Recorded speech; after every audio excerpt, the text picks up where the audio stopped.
మహిళా కమిషన్ దృష్టికి రాష్ట్రంలో సమస్యలు కూడా అన్ని విషయాలు కూడా వారికి చెప్పే ప్రయత్నం చేశాం. ఈ 8 నెలలుగా రాష్ట్రంలోని పరిస్థితులు ఇవన్నీ కూడా వివరంగా చెప్తే మీరు మరొక రూపంలో రండి, మరొకసారి టైం తీసుకొని రండి అని వారు అన్నారు.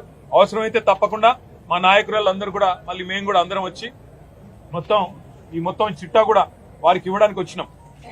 వస్తే రాష్ట్రంలో మహిళల మీద జరుగుతున్న అత్యాచారాలు, ఈ రోజు రాష్ట్రంలో ఉన్న పరిస్థితులు, వీటన్నిటిని వివరించడానికి ఇంత పెద్ద మొత్తం విషయం అంతా కూడా తీసుకొని వస్తే మళ్ళీ రమ్మన్నారు. మళ్ళీ కూడా వస్తాం, మా గౌరవం ఉంది వ్యవస్థల పట్ల.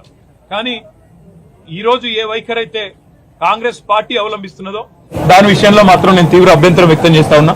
ముఖ్యంగా మా నాయకురాళ్ల మీద, మా కార్పొరేటర్ల మీద, మా నాయకురాళ్ల మీద వ్యక్తిగతంగా దాడి చేయడం, కొన్ని చిన్న వస్తువులు, నెయిల్ కటర్ లాంటి వస్తువులతో కూడా దాడి చేశారని చెప్తా ఉన్నారు. మేము పైన మాకు తెలియదు. మరి దీన్ని తీవ్రంగా ఖండిస్తూ ఇలాంటి సంఘటనలు ఎవరు చేసినా అది మంచిది కాదు.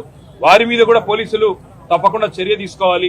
మహిళా కమిషన్ కూడా అవసరమైతే సుమోటోగా దీన్ని కూడా కాగ్నిజెన్స్ లోకి తీసుకోవాలని చెప్పి కూడా కోరుతూ, మరి తప్పకుండా భవిష్యత్తులో మహిళా కమిషన్ రాష్ట్రంలో మహిళల మీద జరుగుతున్న అఘాయిత్యాలు, పిల్లల మీద జరుగుతున్న దాడులు, ముఖ్యంగా ఆడపిల్లల భద్రతకు సంబంధించిన విషయంలో మరింత శ్రద్ధ వహించాలని చెప్పి కూడా మనస్ఫూర్తిగా నేను కోరుతాను.